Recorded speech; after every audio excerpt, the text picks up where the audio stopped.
అందరికీ నమస్కారం. మీరంతా సంతోషంగా ఉన్నారు అనుకుంటా. మా కుటుంబం కానీ సంతోషంగా ఉన్నాము. అక్క ఏం ముగ్గిలా వేసింది అనుకుంటా అంటారు కదా. తాతది వర్ధంతి గురువారం రోజు. అందువల్ల మనకు దేవతలకు ఆహ్వానం అంటే 4 వైపుల బార్డేసి మధ్యలో ముగ్గేసి బార్డులో మధ్యలో చుక్క పెడితేనే దేవతలకు లక్ష్మీదేవికి ఆహ్వానము అని అంటాము అని పెద్దలు చెప్తారు. కానీ ఈ విధంగా ఇంటి మెయిన్ గుమ్మం ముందర ఇట్లా ఎదురుగా ముగ్గేసుకుంటే గడపలు కానీ ఈ విధంగా ఉరికే పుష్పాలు పెట్టేది పెద్దలకు ఒక్కటే ఆహ్వానము. ఆ విధంగా అంతా ఇళ్ళంతా శుద్ధి చేసుకొని తెల్లవారుజామునే లేచి తలస్నానం చేసుకొని ఏం పని చేయాలన్నా కానీ పండగ వచ్చిందన్నా పెద్దలు కార్యక్రమం చేయాలన్నా మనం ఫస్ట్ తలస్నానం చేసుకోవాలి. తలస్నానం చేసుకొని ఆయిల్ మసాజ్ చేసుకొని చిన్న చిన్న పనులన్నీ చేసేసుకొని ఇంకా ఒకటేసారి డైరెక్ట్గా వంట చేసేసి 12 లోపల పెట్టేసేసి ఇంకా ఆయన 1 గంటకు డ్యూటీకి పోల్లా. అందుకొచ్చేసి వంట పని మొదలు పెట్టేసినాను. ఉదయాన్నే ఇంకేం తినలేదులేండి. ఒక 2 పచ్చి ఖర్జూరాలు తెచ్చింటేనా అది 10:30, 11 అయింది. చిన్న ట్యాబ్లెట్ వేసుకోవాలి కదా. నేను ఉదయాన్నే ఒకటి తినిన తర్వాత ఒకటి వేసుకోవాలా. అందుకు 2 ఖర్జూరాలు చిన్నవి తిని నేను ట్యాబ్లెట్ వేసుకున్నా. మా వారైతే అది కానీ తినలేదు.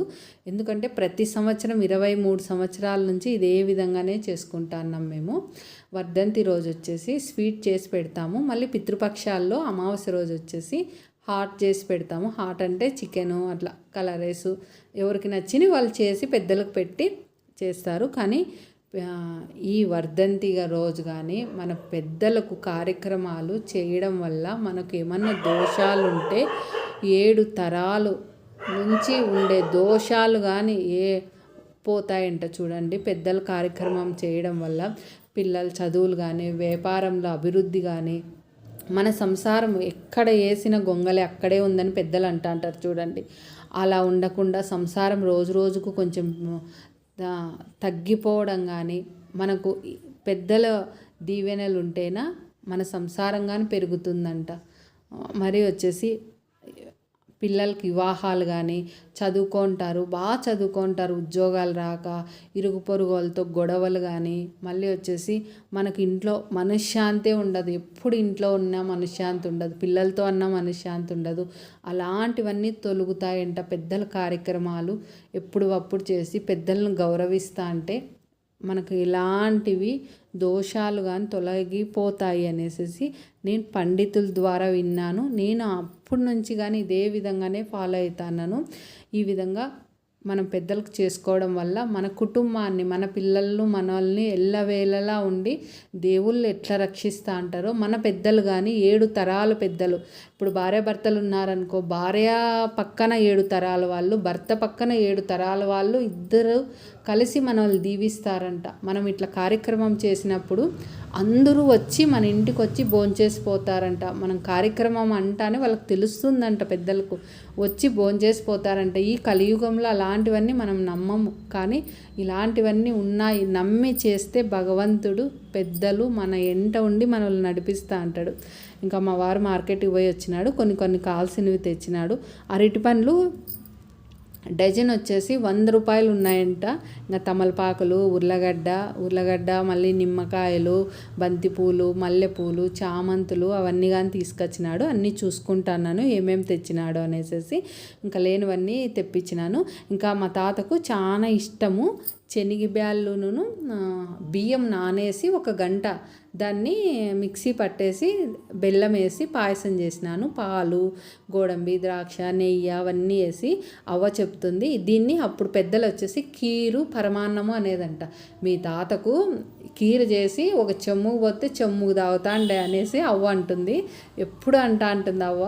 స్వీట్లో అంటే ఈ విధంగా ఇవన్నీ ఇష్టపడతాడంట. మిరపకాయ బజ్జీలన్నా చాలా ఇష్టము తాతకు. ఇలాంటివన్నీ ఇట్లా ఇష్టము. నాన్ వెజ్ అంటేనా మరి కోడి అలాంటివి, కోడి చాలా ఇష్టమంట. నాటుకోడి అంటే చాలా ఇష్టమంట. పితృపక్షాలు వస్తాయి చూడండి, అప్పుడు పితృపక్షాల్లో అమావాస్య రోజు మేము వచ్చేసి ఆ విధంగా నాన్ వెజ్ పెడతాము. ఇది వచ్చేసి అప్పుడు మా తాత, ఇప్పుడు అవ్వ ఉంది కదా, అవ్వ వాళ్ళ మామ, అత్త వాళ్ళు చనిపోయినప్పటికి ఇట్లా వర్ధంతి అనేది చేయలేదంట. మేము పండితులను అడిగినాం. అవ్వని అడిగితే నాకు తెలియదమ్మా అది ఎట్లా చేస్తారో తెలియదు అన్నారు. కానీ మేము పండితులను అడిగి కనుక్కొని అవ్వకు కానీ చెప్పినాము. అవ్వ అప్పటి నుంచి అవ్వగాని చేస్తుంది, తాతకు వాళ్ళ అత్త మామకు కానీ చేస్తుంది. కానీ వాళ్ళ అత్త మామ తిథులు అలాంటివి తెలియదు అవ్వకు, కానీ తాతకు చేస్తుంది. ఆ రోజే వాళ్ళ అత్త మామకు కానీ పెట్టుకొని చేస్తుంది. మేము వచ్చేసి తాతది తెలుసు కాబట్టి మాకు 23 సంవత్సరాలు అప్పటి నుంచి మాకు తెలుసు కాబట్టి మేము ప్రతి సంవత్సరము ఈ విధంగా చేసుకుంటాము. ఇంకా బ్రాహ్మణ్కు స్వయం పాకం ఇవ్వచ్చు. లాస్ట్ ఇయర్ ఇచ్చినాను, పోయి నేను మా వారిద్దరం పోయి ఇచ్చేసి వచ్చినాము. ఈ ఇయర్ నాకు ఆరోగ్యంగానే అంత సహకరించలే కదా, అందుకు కొంచెము మా వారు వచ్చేసి పండ్లు పెట్టేసి ఏదైనా స్వీట్ తెచ్చి బయట నుంచే పెడదామని, అదేమొద్దు చిన్నగా చేసేస్తాలే వంట అంతా అనేసి వంట అంతా చేసినాను. ఎంతో టేస్టీగా ఉన్నాయి. తప్పకుండా మా ఇంటికి అటు 7 తరాలు ఇటు 7 తరాలు పెద్దలు వచ్చి తిని మమ్మల్ని దీవించిపోయినారనేసి నా నమ్మకం. ఎందుకంటే కార్యక్రమం అంతా చాలా బాగా జరిగింది, అందుకు పెద్దలు తప్పకుండా వచ్చింటారని నా నమ్మకము. మరి ఇక్కడ మీకు టమోటా కనిపిస్తాను చూడండి, ఇది మనం చాలా మంది చేస్తూ ఉంటాం పొరపాటు. నేను కానీ చేసినాను. గ్లాసులో బియ్యం పోస్తాము, పెద్దల దగ్గర కార్యక్రమం చేసినప్పుడు ఊదికడ్డీలు పెడతాము, అగరబత్తీలు. కానీ అది చాలా తప్పు. బియ్యం అనేది అన్నపూర్ణేశ్వరి లక్ష్మీదేవి కొలువై ఉంటారంట. అట్లా ఆ విధంగా మనం నిప్పు పడేది అట్లా చేయకూడదంట. నేను పండితుల ద్వారా విన్నాను కాబట్టి మీకు కానీ అవసరమవుతుంది అనేసి దాన్ని వీడియో తీసి మీకు చూపిస్తాను. మేము భోజనం చేసిన తర్వాత మనకు తూర్పు వైపు గుమ్మం పక్కనే వేరే వాళ్ళు కుక్కను పెంచుకుంటారు, రాఖీ దాని పేరు. ఫస్ట్ దానికి భోజనం పెట్టేసి వేరే వాళ్ళకి కానీ ముగ్గురికి క్యారీర్లు ఆయన డ్యూటీ పోయేటప్పుడు బస్ స్టాండ్లో ఎవరైనా ఉంటారు కదా వాళ్ళకి ఇమ్మని పంపించినాం. భోజనం చేసినాము. మరొక వీడియోలో కలుద్దాం.